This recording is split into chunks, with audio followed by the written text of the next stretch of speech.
going on, y'all? Nightmare Comics 1. And, yeah, man, this is my review of Captain America Civil War.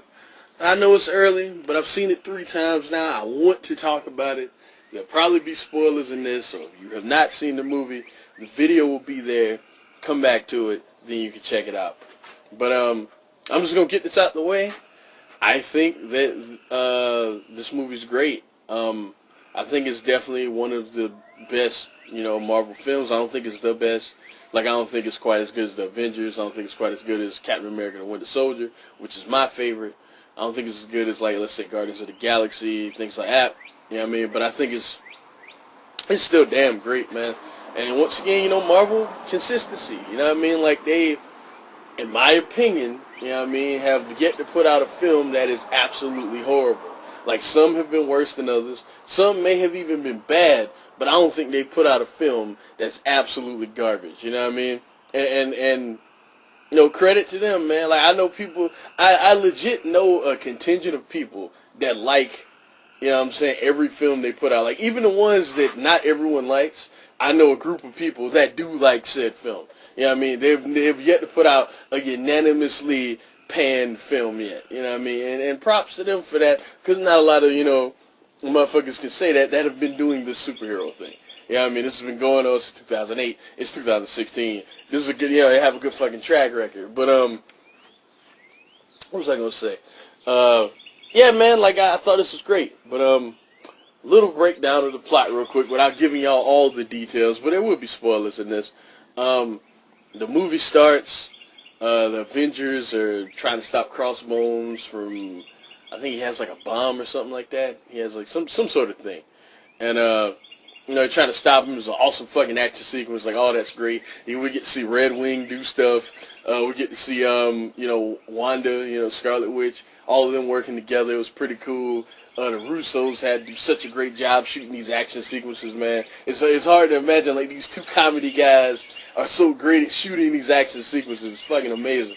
But, yeah, man, like, some really cool action scenes or whatever.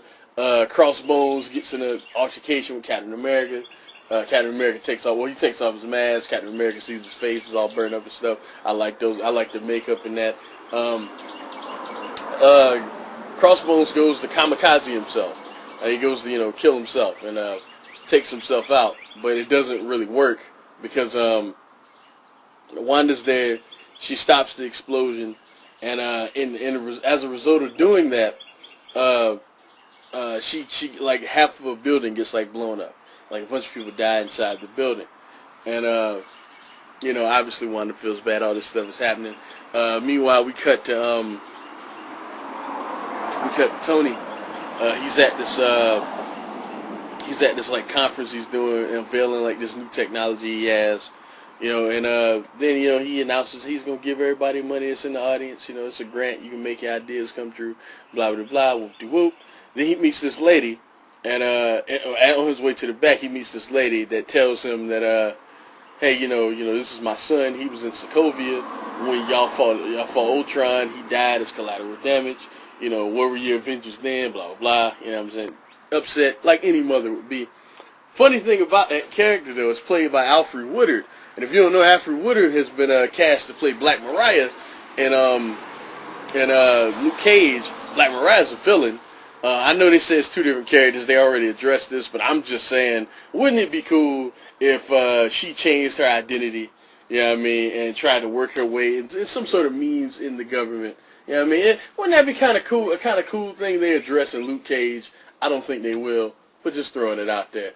But yeah, then Ross comes to the Avengers compound. Tony comes to the Avengers compound.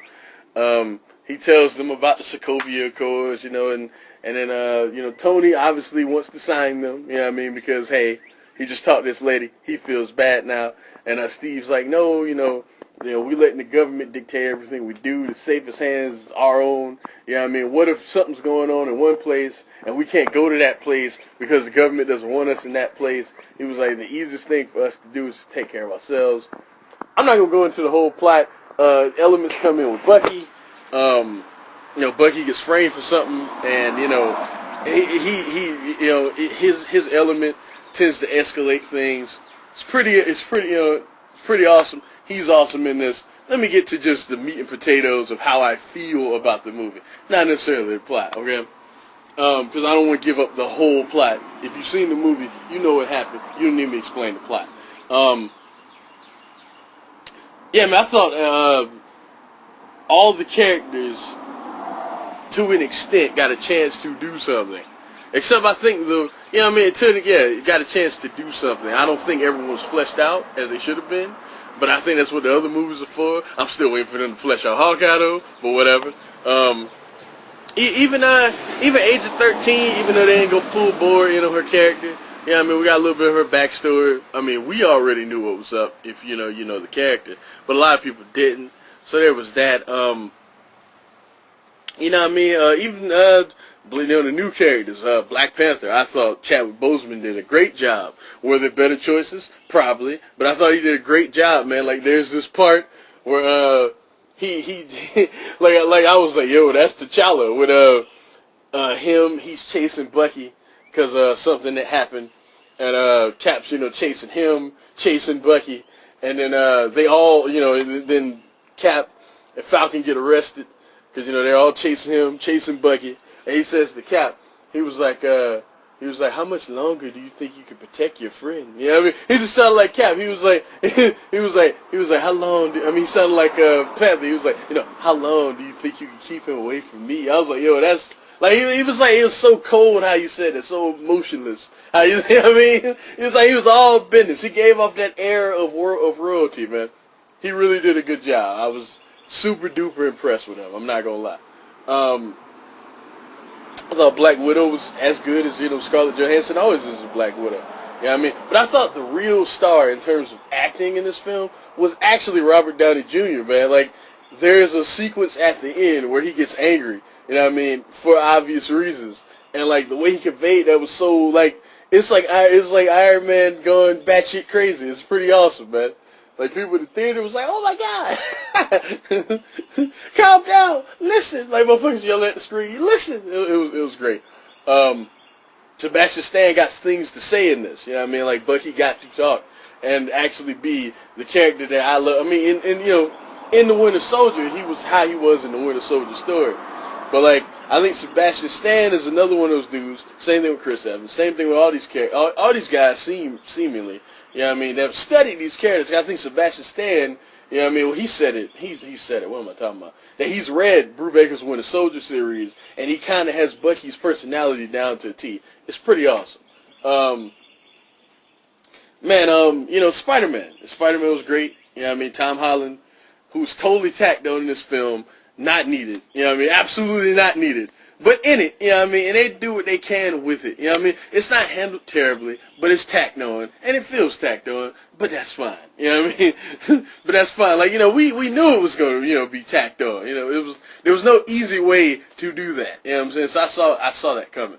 But I thought he was good, man. I thought that, I thought Paul Rudd as Scott Lang was better in this than he was in Ant-Man. Like, he was funny in this. He was charming. He wasn't, it didn't seem like such a cliche. You know what I mean? The way, what I'm saying? This, like, he was great in this, man. I thought he was way better written in this film for the 15, 20 minutes he's in it. You know what I mean? Than he is in Ant-Man. You know what I'm saying? Like, he was one of the highlights of the damn film. You know what I'm saying? But, the fight scenes in this are crazy good, man. Crazy good. There's one in particular that I'm sure y'all have heard about that they have been using to sell this film that is so absolutely mind-blowingly incredible. Like, I'm very serious about that. Like, legit. Like, Batman Begins had, like, probably my favorite, like, action sequence of, like, any, like, comic book movie. Batman v Superman with the Batmobile chase might have topped it, but I'm just a sucker for those, man. Like the one in Batman Begins, I love that fucking Batmobile chase. I love the end with the shit blowing up, like Batman flying over the city and shit, and all the explosions. That shit's great. You know what I mean? But and there's some other ones too. Obviously, Avengers: The Chitauri Invasion. There's a lot of them. Okay, this is the best. This is the scene where, and even though I like the Winter Soldier better, You know what I mean? Like, my favorite scene in The Winter Soldier was the freeway. You know what I mean? The freeway exchange, you know, Cap, when Cap finally takes off Bucky's mask. You know, that was like, you know, one of my favorite superhero fights, period. You know what I mean?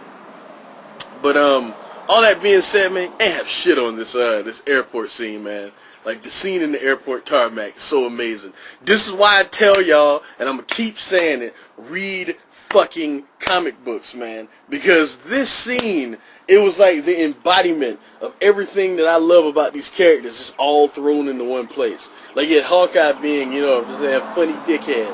You know what I mean? You had him and Widow banter in the way they do in the books. You know what I mean? You had Spider-Man being fucking Spider-Man. And by the way, you know, as, you know, Spider-Man, this is the best Spider-Man, like, period, in all of live action. You know what I mean? You had Spider-Man being fucking Spider-Man. And the cool thing about how they, like, kind of advertised the scene is that you've seen the scene in all, like, the trailers and the previews and stuff like that.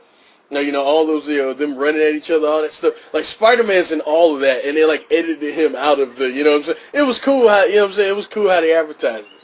Like, you know, the scene in the one trailer where he webs up the shield and he takes it. Like, it's like, that's like at the very beginning, you know what I mean? It's like before the shit actually pops off, you know what I mean? But yeah, that scene is awesome. God, Paul Rudd was great as Ant-Man in that scene. I don't want to talk about that scene this entire time, but it's so amazing. Like, it's legit. Like, even if you don't like the movie, no one can deny how awesome that 15 to 20 minutes was. If it's even that long. I think it was like 15 minutes. No one can deny how awesome, mind-numbingly awesome that was. Fucking incredible. I gotta talk about Zemo, man. He's barely in the film, which is my biggest problem with him. But he himself, I actually thought he was one of the better Marvel villains. I know no one's going to agree with that, but I really don't give a shit. This is me. I just hate they called him Zemo, because, you know, I know this is going to sound nitpicky, but it's just facts, man. Like, can you imagine you take, like, he's an iconic character in the Marvel Comics mythos. Let's say the Red Skull did not actually have a red skull. Do you get what I'm saying? Like, it was just weird seeing him without the purple, you know, stocking cap. It was just weird. It was fucking weird. But and not only that, like, his motivations were kind of off. You know what I mean? You know what I mean? For him to be Zemo. You know what I'm saying? I'm just thinking about him as Zemo.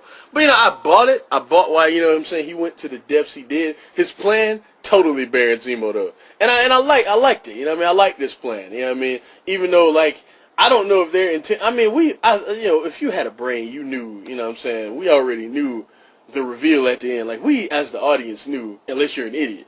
You know what I'm saying? So I don't think they were trying to hide it. But them hiding it from Tony and Tony finding out the way he found, all that was great, man. Yeah, you know, and I love the last scene with him. You know what I'm saying? It was so fitting because spoiler, like I said, if you see the movie, he didn't die. You know what I mean? And I'm also glad about that because you can do a lot of interesting things with Baron Zemo if you know the history of that character.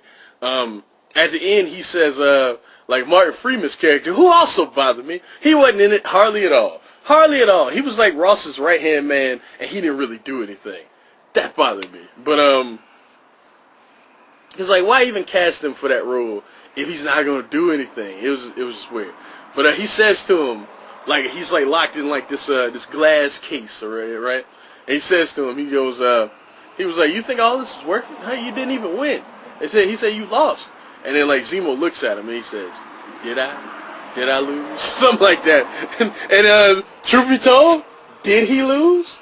Did he lose? Did he not get what he want? You know what I mean? I thought that was dope. I thought that was dope. Like, the way his plan was handled, I thought was dope. I just wish he would have got more screen time. Because Daniel Bro did a good job with what he was given. Yeah, you know what I mean? I thought. I know I'm in the minority. I know no one's going to agree with that. And I don't really give a shit. But that's how I felt. I thought he was dope. Yeah, man, like I said, Marvel Strikes Again, man. Another really, really good fucking movie. Probably a great one, you know what I'm saying? You're going to have those people like, oh, they're doing the same thing, you know what I mean? They always do the same thing, blah, blah, blah. The anti-Marvel Studios people. And to those people, I say, y'all need to just have some fun, man. I thought this movie was freaking, it was a blast. It had the right amount of humor. the humor from especially there's a scene in particular. It's like really subtle with Bucky and Sam. Hilarious, man. Yeah, Sam was also good in this too. Yeah, man, like I'm rambling now, but y'all need to go see this. I'm sure all of you will, especially if you subscribe to my channel. I ain't really got nothing else to add, man. This is Nightmare Comics 1 signing off. P.S. I like Batman vs. Superman, so sue me. But alright, peace.